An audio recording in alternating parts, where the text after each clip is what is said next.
नमस्कार, स्वागत है सार न्यूज मध्य प्रदेश में। चलिए जानते हैं मध्य प्रदेश की ताजा और बड़ी खबरों को। मध्य प्रदेश प्रतिभा किरण योजना क्या है, लाभ कैसे मिलेगा। प्रदेश में ऐसी कई बेटियां हैं जिनके परिवार की आर्थिक स्थिति खराब होने के चलते उन्हें पढ़ाई जारी रखने में कठिनाइयों का सामना करना पड़ता है। लड़कियों को उच्च स्तर की शिक्षा प्रदान करने में आ रही आर्थिक समस्याओं को मध्य प्रदेश प्रतिभा किरण योजना दूर करती है, जिससे प्रदेश की बेटियां उच्च शिक्षा प्राप्त कर अपने मुकाम को हासिल कर लेती है। किसानों के लिए सीएम शिवराज की बड़ी घोषणा, आय में होगी वृद्धि, नवीन योजनाएं होगी शुरू, मिलेगा लाभ। मध्य प्रदेश में किसानों की आय बढ़ाने के लिए लगातार सरकार प्रयासरत है। सीएम शिवराज लगातार किसानों के लिए आ रही समस्या का समाधान करने में अधिकारियों की बैठक लेते रहते हैं। इसी बीच कृषि मेला एवं प्रदर्शनी के 3 दिवसीय कार्यक्रम सीएम शिवराज ने कहा कि प्रधानमंत्री नरेंद्र मोदी के किसानों की आय को दोगुना करने का संकल्प सिद्धि के लिए हमें भी उत्पादन को बढ़ाना होगा, लागत को कम करने की दिशा में कार्य करना होगा। इस दौरान उन्होंने नई नवीन योजना लाने की भी संकेत दिए हैं। एमपी सीएम बोले, एमपी पहला ऐसा प्रदेश जहां बिटिया पर बुरी नजर डालने वालों को दी गई फांसी। यह बातें मध्य प्रदेश के मुख्यमंत्री शिवराज सिंह चौहान ने कही है। मुख्यमंत्री शिवराज सिंह चौहान महिला बाल विकास विभाग के एक कार्यालय में बोल रहे थे।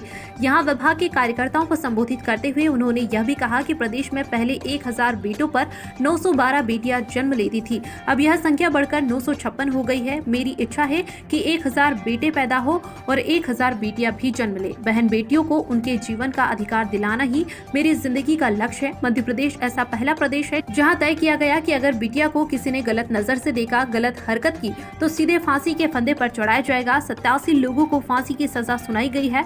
दुराचारी को बख्शेंगे नहीं, इनके घर तोड़ दो। यह बातें मध्य प्रदेश के मुख्यमंत्री शिवराज सिंह चौहान ने कही है। सास अभियान की शुरुआत आज से बाल मृत्यु दर में कमी लाने के लिए लाई जाएगी जागरूकता। मध्य प्रदेश शासन के प्रमुख लक्ष्यों में से एक है 5 वर्ष तक के बच्चों की मृत्यु में कमी लाना। इसी उद्देश्य को लेकर भारत सरकार के निर्देश पर मध्य प्रदेश सरकार ने social awareness and action to neutralise pneumonia successfully अभियान प्रारंभ किया है। इसका मुख्य उद्देश्य सामाजिक जागरूकता के तहत रणनीति बनाकर निमोनिया संक्रमण से होने वाली बाल मृत्यु दर को कम करना है। एमपी सरकार की बड़ी तैयारी, आंगनबाड़ी और स्कूलों को मिला लाभ। इन 5 जिलों को लेकर भी आई बड़ी खबर। मध्य प्रदेश सरकार केंद्र की महत्वपूर्ण योजना जल जीवन मिशन पर तेजी के साथ कार्य कर रही है। मुख्यमंत्री के स्वयं के निरीक्षण का यह परिणाम रहा कि आज प्रदेश के करीब 54 लाख घरों में जल पहुंच रहा है। 6800 गाँव में हर घर पहुंचा जल सफल हुआ है। इसका सबसे बड़ा श्रेय स्वयं मुख्यमंत्री शिवराज सिंह चौहान को जाता है, क्योंकि सीएम समय समय पर योजनाओं की स्वयं मॉनिटरिंग करते हैं और कलेक्टर तथा अधिकारियों को निर्देशित भी करते रहते हैं।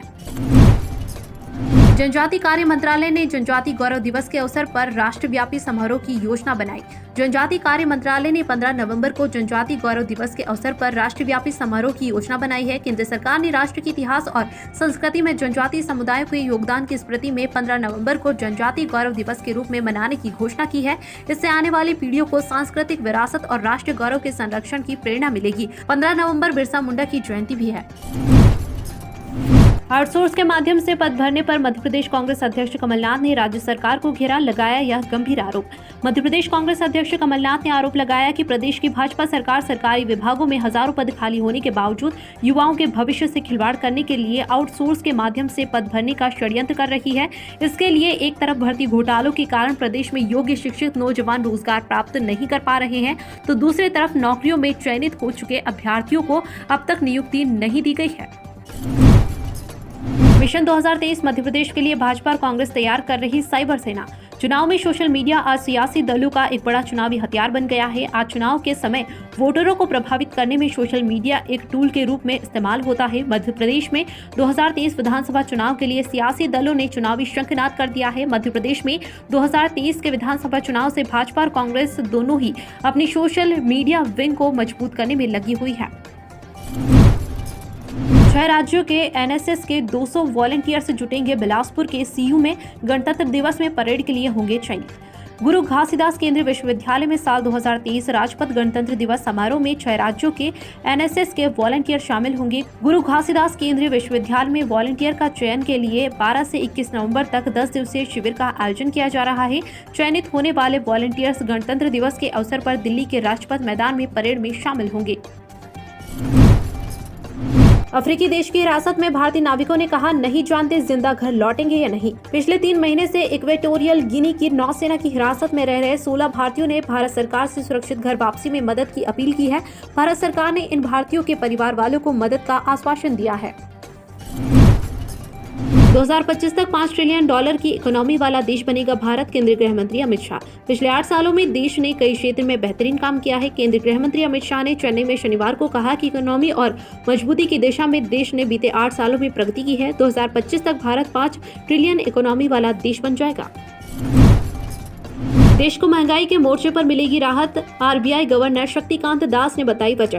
भारतीय रिजर्व बैंक एसबीआई के गवर्नर शक्तिकांत दास ने शनिवार को कहा कि अक्टूबर के लिए महंगाई का आंकड़ा 7% से कम रहने की उम्मीद है। उन्होंने कहा कि 2 से 6% के महंगाई के लक्ष्य को बदलने की कोई जरूरत नहीं है, हालांकि इसे बदलने पर काफी बहस है। केंद्रीय बैंक के गवर्नर ने कहा कि भारत के कुल माइक्रो इकोनॉमिक फंडामेंटल्स वैश्विक उतार चढ़ाव के बीच मजबूत बने हुए हैं। उन्होंने कहा कि दोनों सरकार और रिजर्व बैंक महंगाई की चुनौती से प्रभावी तरीके के साथ निपट रहे हैं। आतंकवाद के खिलाफ जीरो टॉलरेंस, देश में होने जा रही no money for terror conference. देश की सरकार आतंकवाद को बिल्कुल बर्दाश्त नहीं करने की नीति पर चल रही है। देश आतंक के खिलाफ लड़ रहा है। भारत खुद के संकल्प से अंतर्राष्ट्रीय समुदाय को अवगत कराएगी। केंद्रीय गृह मंत्रालय ने कहा कि वह देश में 18 से 19 नवंबर को नो मनी फॉर टेररिस्ट के विषय पर तीसरा मंत्री स्तरीय सम्मेलन आयोजित करने जा रहा है, जिसमें 75 देशों और अंतर्राष्ट्रीय संगठनों के प्रतिनिधि 2 दिनों तक परिचर्चा में हिस्सा लेंगे। 24 घंटे में फिर सक्रिय होगा पश्चिमी विक्षोभ, छा सकते हैं बादल, बढ़ेगी ठंड, जाने पूर्वानुमान। मध्य प्रदेश के मौसम पर पश्चिमी विक्षोभ का प्रभाव दिखाई दे रहा है। अगले 24 घंटे में फिर एक नया विक्षोभ सक्रिय होगा। आज सक्रिय हो रहे पश्चिमी विक्षोभ के कारण 14 से 15 नवंबर के बीच तापमान में बढ़ोतरी होगी, जिससे ठंड में गिरावट आएगी। नए पश्चिमी विक्षोभ से बादल छाएंगे और हल्की बूंदाबांदी देखने को मिल सकती है। अन्य जगहों पर मौसम के शुष्क रहने के आसार हैं। आने वाले दिनों में रात और दिन में ठंड बढ़ना शुरू हो सकती है। ग्रेग बार्कले फिर बने आईसीसी के अध्यक्ष। न्यूजीलैंड दौरे पर फील्डिंग कोच होंगे मुनीश बाली। आईसीसी बोर्ड के सर्वसम्मति से ग्रेग बार्कले को अंतर्राष्ट्रीय क्रिकेट परिषद का एक बार फिर अध्यक्ष चुना गया है। वह अगले 2 साल तक इस पद पर बने रहेंगे। क्रिकेट गवर्निंग बॉडी ने शनिवार को इसकी घोषणा की।